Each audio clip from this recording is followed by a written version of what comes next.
La pregunta es esta. Si ustedes y yo pudiéramos fabricar un Dios, ¿cómo sería?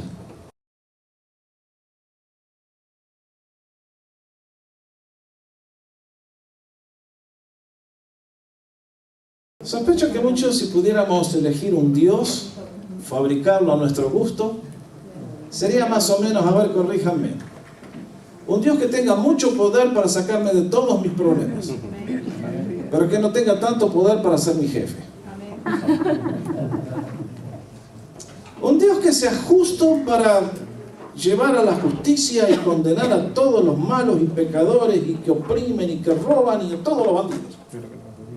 Pero que no se la agarre tanto conmigo cuando yo cometo mis faltitas.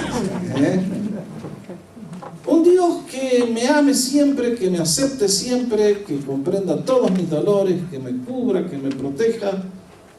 Pero un Dios que no pida mucho. Ustedes podrían seguir, ¿no es cierto? Si pudiéramos elegir un Dios, creo que todos más o menos sabemos lo que queremos. Creo que uno de los conflictos más grandes que tenemos cuando nos acercamos al Dios verdadero, al Dios de la Biblia, es la lucha entre el Dios de nuestro conocimiento, de nuestra imaginación, el Dios que de alguna manera pensamos así debe ser, y el Dios verdadero. Y entonces ustedes y yo luchamos con este conflicto de que muchas veces el Dios de la Biblia hace cosas que nosotros no entendemos, no comprendemos y muchas veces tenemos dudas. Bueno, esta noche venimos a uno de esos temas que ya me imagino las preguntas que van a surgir. Bienvenidas las preguntas. Yo también me las hice unos cuantos años atrás. Y esta noche tenemos que entrar a una sección donde Pablo va a tratar uno de los temas más controversiales para aquellos que no conocen mucho la Biblia al principio, uno de los más gozosos para el cristiano que tiene fe, y es la elección de Dios. Como puse allí en la pantalla, el título de esta noche es para la elección de Dios, la doctrina más odiada, la doctrina más amada. Se cuenta que Voltaire, aquel genio que lideró la Revolución Francesa, leía la Biblia y la leía para disputarla, y cuando llegó al capítulo 9 de Romanos dijo: el Dios de los cristianos es mi diablo. Muy bien, Mr. Voltaire. Martín Lutero, el gran Martín Lutero, que la carta a los romanos le cambió la vida y cambió el curso de la historia. Después que conoció a Jesús y nació de nuevo, decía: la doctrina de la elección era la doctrina más odiada que había dentro de la Escritura antes de conocer a Jesús. Uno se puede identificar con Martín. Para los que se acercan a las cosas de Dios, cuando se enteran de las cosas que vamos a leer y hasta dónde llega el poder de Dios y las decisiones que Él toma, muchos reaccionan diciendo: no, ese Dios no me gusta. Bueno, compañeros, en esta noche comenzamos una nueva sección dentro de Romanos, que muchos dicen es un paréntesis. Yo no creo que sea ningún paréntesis. Es que Dios nos está llevando a comprender todo lo que Él está haciendo en este mundo. Y si recuerdan, las palabras clave fueron condenación, justificación, santificación, glorificación. Ahora viene elección.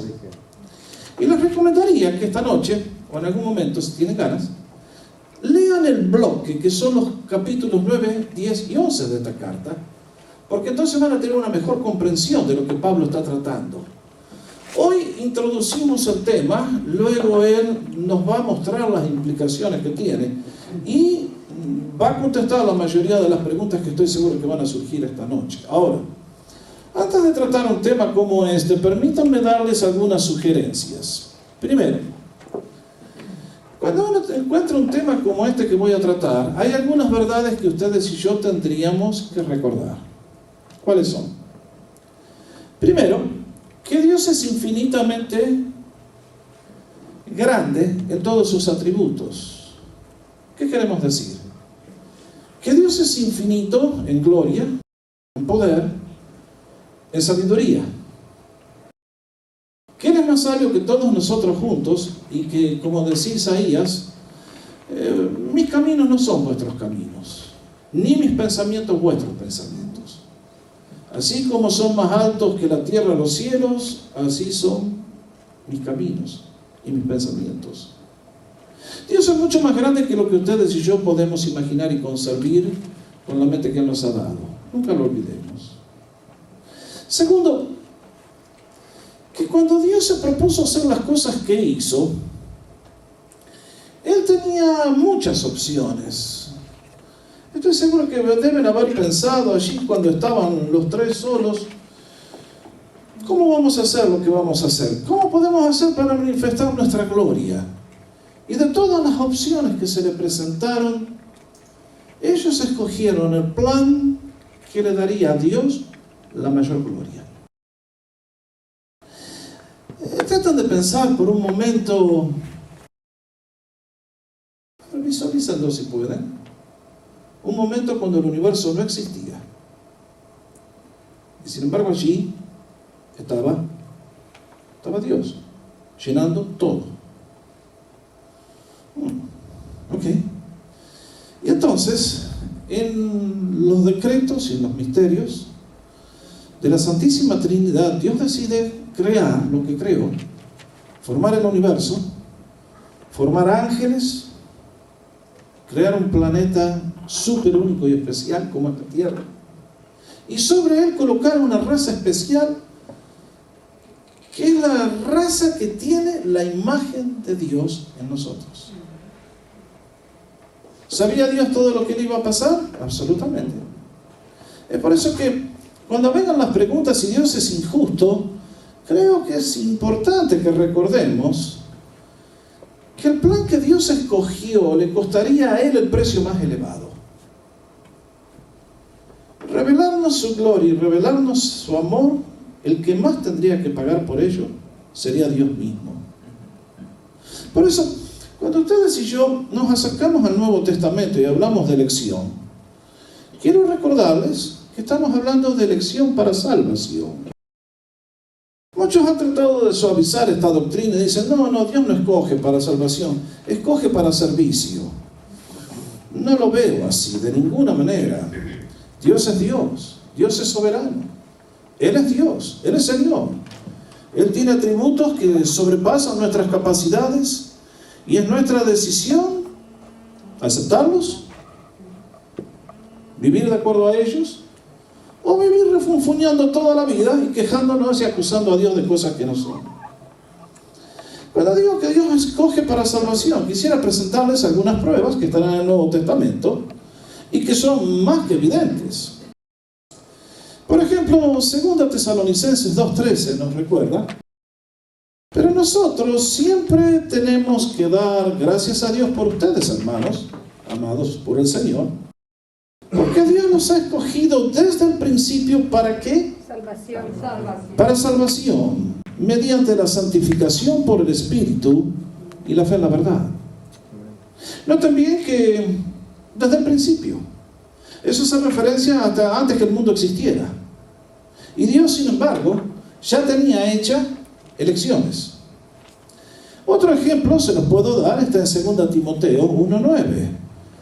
Allí una vez más el apóstol Pablo nos recuerda: Él nos ha salvado y nos ha llamado con un llamamiento santo, no según nuestras obras, sino según su propósito y según la gracia que nos fue dada en Cristo Jesús desde la eternidad. ¿Nos conocía Dios? Sí. ¿Nos eligió? También. El Señor Jesucristo habló de este tema. Muchas personas dicen: bueno, a mí no me interesa Dios. Está bien, de acuerdo. Ahí están confesando lo que la Biblia dice, que el ser humano está muerto en delitos y pecados. Y que nadie va a venir a Dios a menos, como dijo el Señor Jesús: todo lo que el Padre me da vendrá a mí, y al que me viene, de ningún modo lo echaré afuera. Si ustedes y yo hemos llegado a conocer a Jesús, es porque el Padre nos trajo, es porque el Espíritu Santo nos iluminó, es porque el Espíritu Santo trabajó en nosotros, es porque Dios nos buscó como la oveja perdida. Si esto no les alcanza, permítanme mencionarles uno más y con eso creo que ya es suficiente. 1 Pedro 1:2. cuando dice el apóstol allí a los creyentes: ustedes son escogidos, elegidos, según el previo conocimiento de Dios Padre, por la obra santificadora del Espíritu, para obedecer a Jesucristo y ser rociados con su sangre. Que la gracia y paz les sean multiplicadas a ustedes. Muy bien. El tema de esta noche es la elección de Dios. Eso Pablo lo va a explicar con detenimiento en estos capítulos. Y la pregunta básicamente es esta. Ustedes y yo escuchamos el sermón de la semana pasada. Y si lo pudiéramos comparar, es como una orquesta que llega al final de la sinfonía y la orquesta estalla con ¡wow! Y de la afirmación gloriosa, nada nos podrá separar del amor de Cristo, es como que de golpe el anticlímax. Y ahora Pablo, de la nota gozosa, de la nota triunfante, pasa a una nota de tristeza. Y es que tiene que tratar el tema de aquellos que son la gente de su propia raza, sus connacionales, el pueblo judío. Recuerden una cosa: Pablo debe haber sido la persona más odiada dentro del judaísmo en el momento que escribe esta carta. ¿No piensan que habrá sido así? Imagínense que a él lo conocían muy bien, Él dentro del judaísmo tenía una posición elevadísima. Él se había criado a los pies de Gamaliel. Era el más fanático de todos. Estoy seguro que en todas las sinagogas y en el templo, en todas partes, a Pablo lo conocía muy bien. Y me imagino que cuando él se convierte al cristianismo, le deben haber puesto el rótulo, traidor. ¿Qué es lo que no le deben haber dicho? Y ustedes saben muy bien que cuando leemos el libro de los Hechos, años después que escribe esta carta, él llega a Jerusalén y evidentemente lo estaban siguiendo, y cuando lo vieron entrar al templo, ahí nomás lo agarraron. ¿Para qué? Para darle un besito y un abrazo. Lo querían asesinar. Y la mano de Dios no lo permitió, porque tenía otros planes para él todavía. Pero Pablo era odiado. Y estoy seguro que muchos judíos deben haber dicho: pero entonces, Pablo, vos estuviste hablando de que tanto gentiles como judíos son salvos por la gracia de Dios. Y ahora los judíos, ¿qué pasó? Perdimos todo, la regamos, no nos quedó nada. Quiere decir que ahora Dios nos ha descartado. Quiere decir que ahora el plan de Dios son los gentiles. ¿Y nosotros dónde nos quedamos? ¿Qué pasó con Israel? Falló la palabra de Dios, las promesas que se hicieron, los pactos que se hicieron. ¿Qué pasó? Y Pablo tiene que contestar esa pregunta. Ustedes a lo largo de la carta hemos visto que Pablo está contestando siempre preguntas que un imaginario oponente le está lanzando. Y como explicamos tantas veces, estoy seguro que eran las preguntas que le hacían en las sinagogas cuando él predicaba. Y entonces ahora Pablo tiene que decir: bueno, ¿qué pasó con los judíos? ¿Han sido descartados para siempre? ¿Han sido puestos a un lado? ¿Qué pasó? Y entonces Pablo, en este bloque de 3 capítulos, va a contestar lo que ha pasado con el pueblo judío, y que el endurecimiento parcial de ellos es para el beneficio de aquellos que no nacimos de sangre hebrea. Entonces, vamos a adelantar un poquito.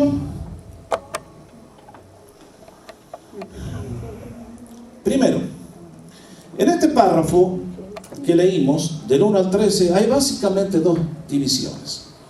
En primer lugar, entre los versículos 1 al 5, encontramos, primero en los primeros 2 versículos, el dolor que Pablo confiesa que tiene. ¿Y cuál es? Él es tan gráfico que nos recuerda que estaría dispuesto a cambiar su lugar que se ha ganado por la obra de Cristo en el cielo por un lugar en el infierno, con todo lo que eso implica, si pudiera hacer algo para salvar a aquellos que son sus connacionales. Allí nos dice con esas palabras tan elocuentes, insiste: digo verdad, no miento. Mi conciencia me da testimonio en el Espíritu Santo que tengo gran tristeza y continuo dolor en mi corazón. ¿Por qué? Este era el sentimiento que había en el corazón de Pablo. Porque veía que aquella nación, sus hermanos de sangre, habían tenido privilegios increíbles y los habían perdido todos.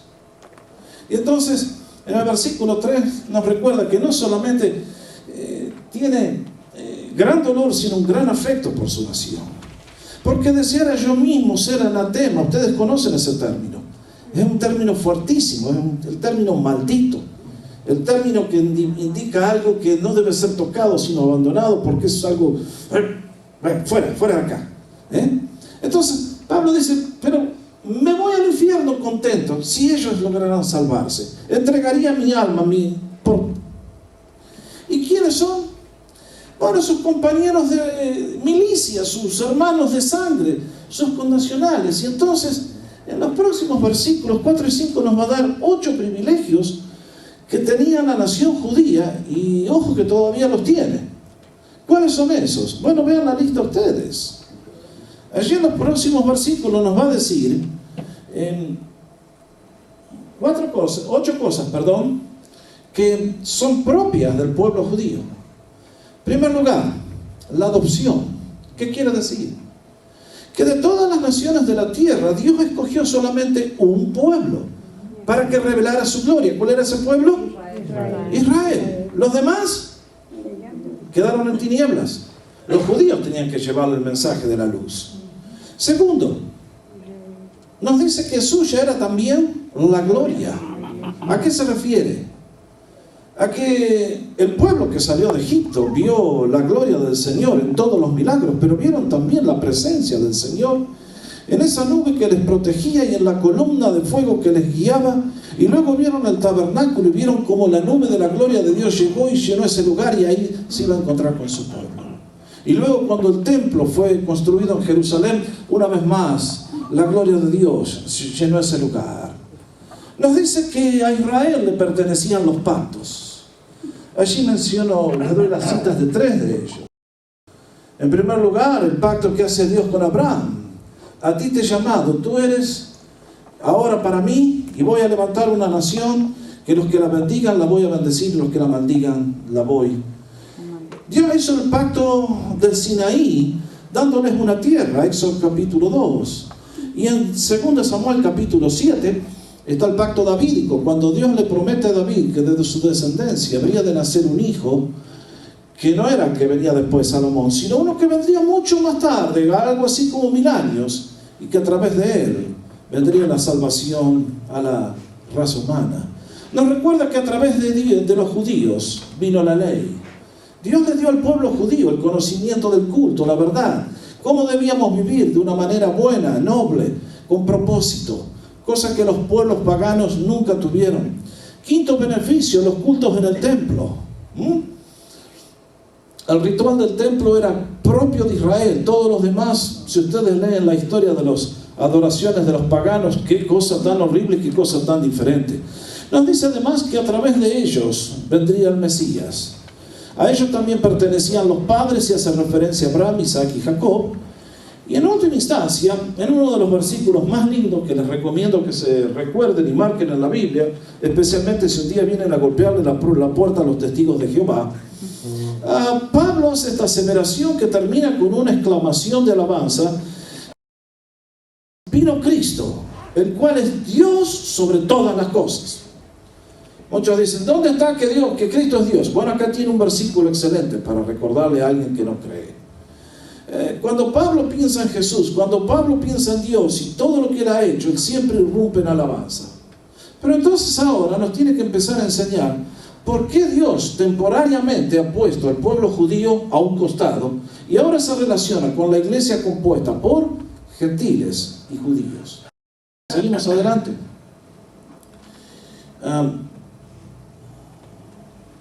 Entonces, en el versículo 6 nos va a introducir un principio fundamental. Y del mismo tema habla en Gálatas, y creo que lo hace más claro aún que lo que lo hace aquí en Romanos, cuando en Gálatas 3 nos recuerda esta verdad: que en la mente de Dios el ser judío no era una cuestión de descendencia biológica, sino una cuestión de fe. Que los verdaderos judíos no son los que nacían en el territorio de Israel o de padre judío, sino los que verdaderamente aceptaban a Dios. Por eso nos dice, por tanto, sepan que los que son de fe, estos son hijos de Abraham. Dentro de la nación judía había dos clases. Todos eran biológicamente judíos, pero solamente un grupo dentro de la nación son los verdaderos hijos de Abraham y son los que aceptaron por la fe a Dios. Vamos a ponerlo así.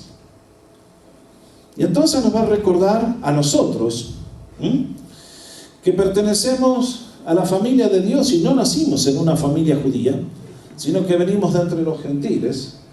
Y si ustedes son de Cristo, entonces son descendencia de Abraham, herederos según la promesa.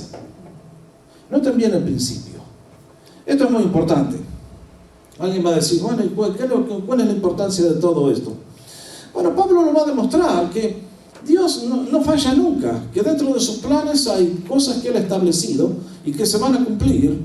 Y dentro de esa masa que Él salvó, no todos le conocieron, y sin embargo hubo un remanente, como va a hablar más adelante, de gente que le creyó, que le aceptó, que tenían fe, y era una minoría distintiva, como siempre ha sido.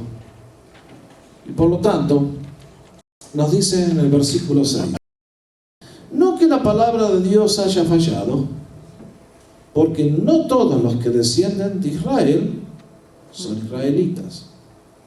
¿Se comprende? O sea, yo voy a una persona judía nacida en Jerusalén y le digo, a ver, muéstrame su pasaporte. Y el tipo me muestra pasaporte judío, Israel. Y yo le digo, usted no es judío. El tipo me mira y dice, usted está loco.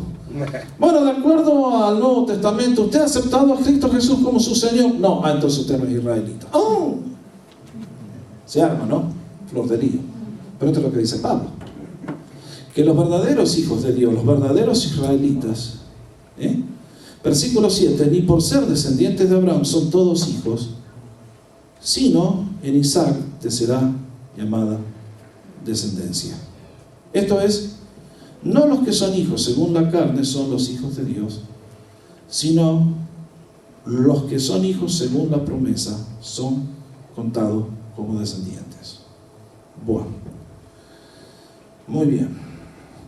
Entonces, siendo de que dentro del pueblo de Israel hay muchos que llevan pasaporte, pero no pertenecen al reino, entonces ahora nos va a dar algunos ejemplos de la elección que Dios ha hecho. Versículos 7 al 13. Y lo primero que nos va a recordar San Pablo es que Dios elige, y el primer ejemplo que nos va a dar es el de Isaac por sobre Ismael. La historia ustedes, la mayoría estoy seguro que la conocen, algunos tal vez no, es historia nueva. Van a encontrar toda la historia en el libro de Génesis. Pero Dios llama a Abraham siendo ya mayorcito y le dice a Abraham, vos vas a tener un hijo. Mirá las estrellas de los cielos, así va a ser tu descendencia. Y Abraham se quedó mirando y dijo, uy, qué hermoso, qué lindo. El asunto es que ustedes conocen la historia, ¿no es cierto? Pasan como 10 años, no pasa nada. Y yo no sé cómo serán las cronologías de Génesis, pero evidentemente Abraham, no sé, sospecho que los 80 años de Génesis deben haber sido 40 de los nuestros. Porque ustedes se acuerdan lo que hizo, ¿no es cierto?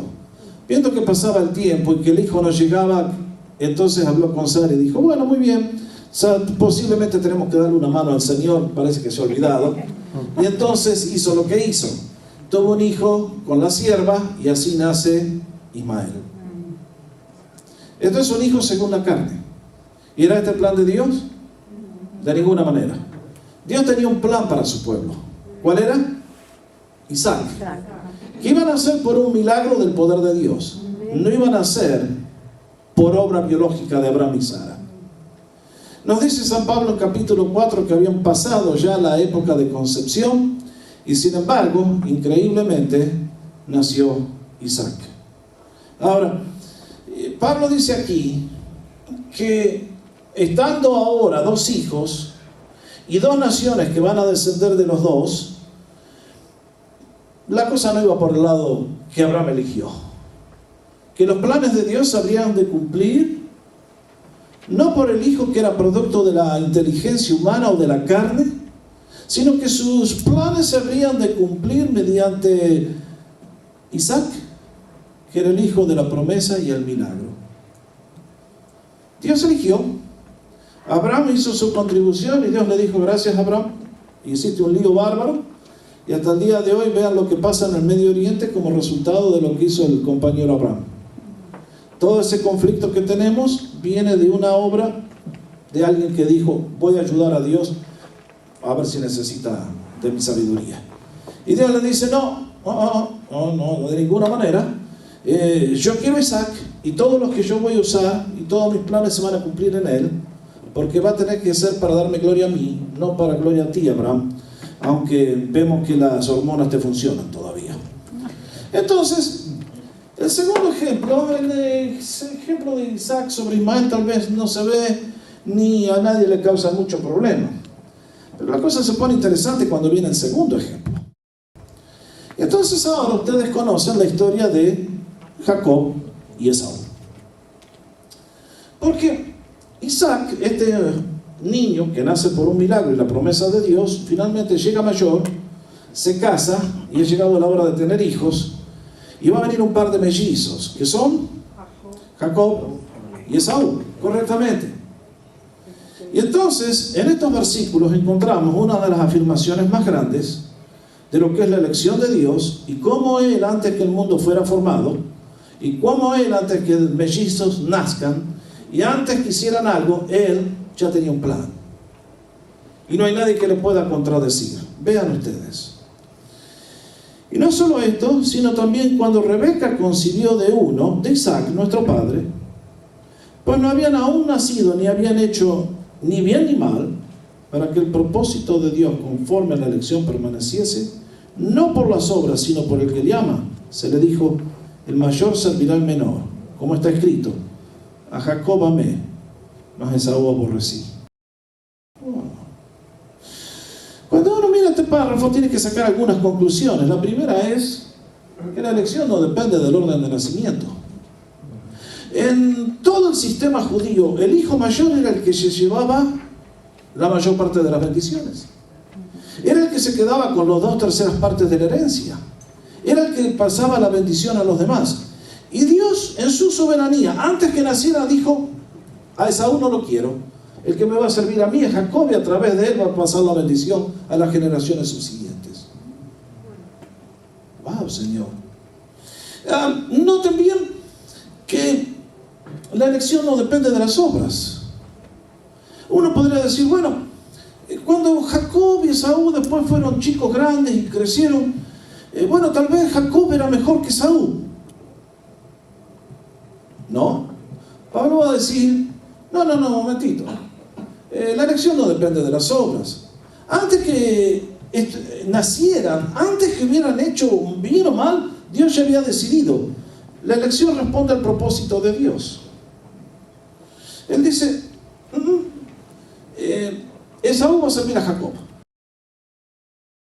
Y el cuarto es que la elección está fundamentada en el amor de Dios. Alguien va a decir: pero qué frase tan fuerte. A Jacob amé, mas a Esaú aborrecí. Dios aborrece a alguien. Bueno, creo que acá está usando un hipérbole posiblemente, para decirnos: preferí a Jacob, no lo preferí a Esaú. Y digo que está fundamentada en el amor por una razón. Un día le preguntaron a un predicador: ¿cómo puede ser que la Biblia diga a Esaú aborrecí? El predicador le dice: mira, hermana, a mí no me sorprende que Dios lo aborrezca a Esaú. A mí lo que me sorprende es que Dios ha llamado a Jacob.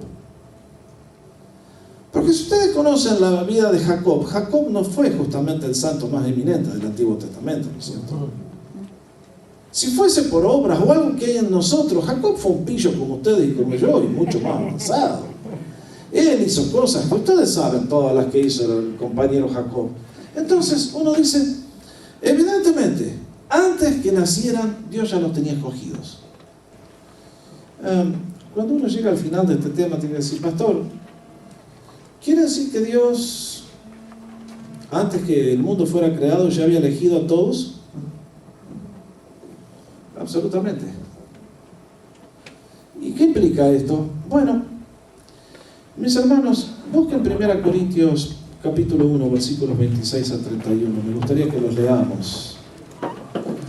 Porque cuando ustedes y yo conocemos al Dios verdadero, la autosuficiencia humana queda demolida.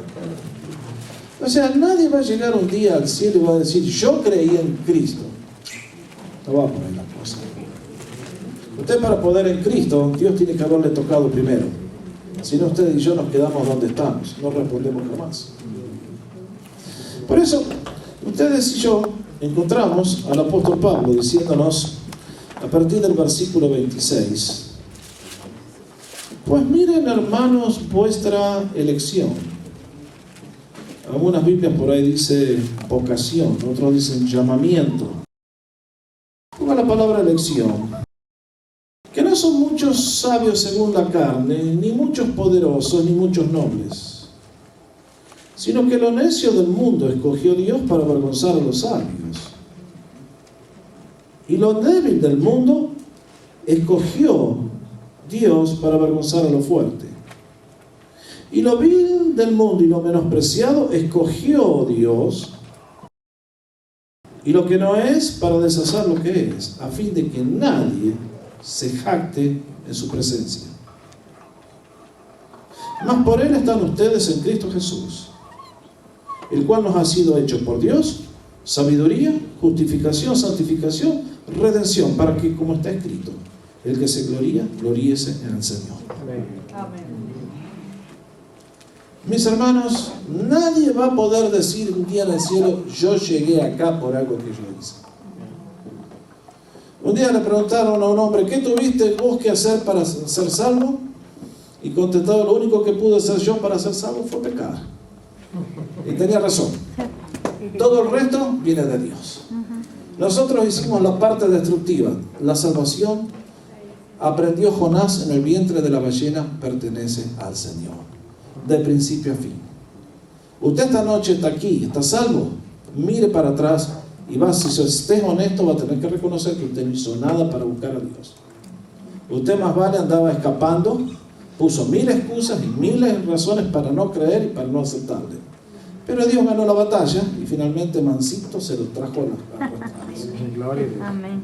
Le amamos a Él porque Él Nos amó primero. nos amó primero.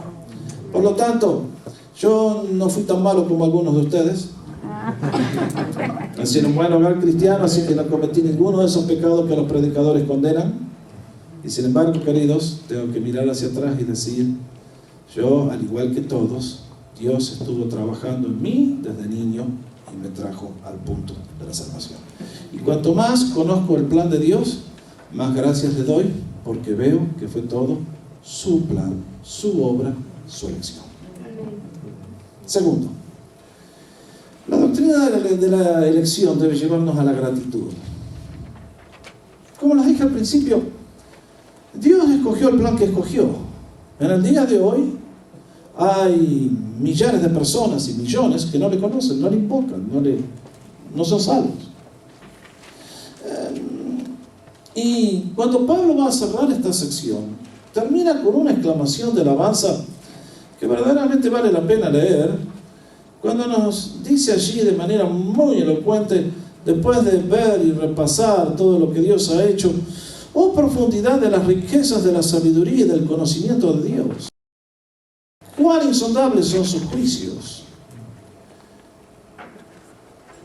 e inescrutables sus caminos. Porque ¿quién entendió la mente del Señor? ¿O quién fue su consejero?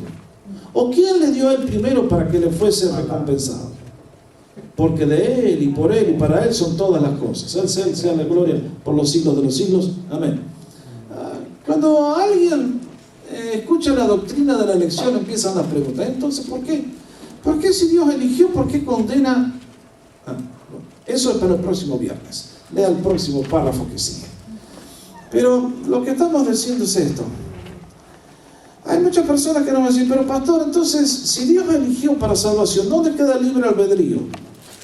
Bueno, lindo tema, también para la semana que viene, pero déjenme darles un anticipo ahora.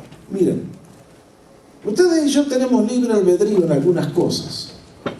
Por ejemplo, Usted tiene libre albedrío para elegir qué hizo en este día, ¿no es cierto? Usted eligió ir a trabajar, eligió ponerse la ropa que se puso, comer lo que comió. ¿Tiene libre albedrío usted? No.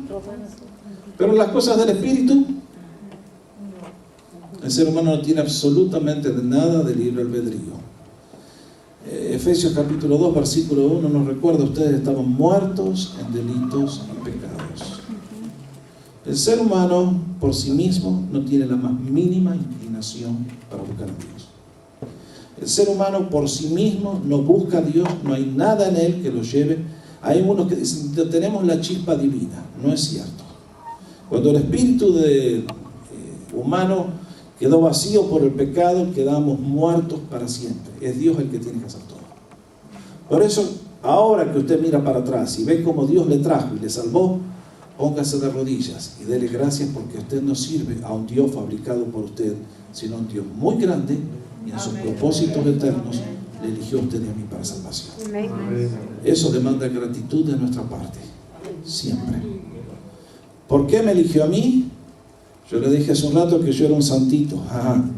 Yo no soy distinto a nadie. Mis pecados son tan groseros a los ojos de Dios como el del peor criminal que está en la prisión. Si Dios me escogió a mí, fue porque Él me escogió. A Él sea la gloria por siempre. Yo no tengo nada de mérito para decir: doy gracias por el buen hogar, doy gracias por mi excelente iglesia, doy gracias por muchas cosas. Pero si hoy estoy aquí, no es porque yo elegí, Dios me eligió.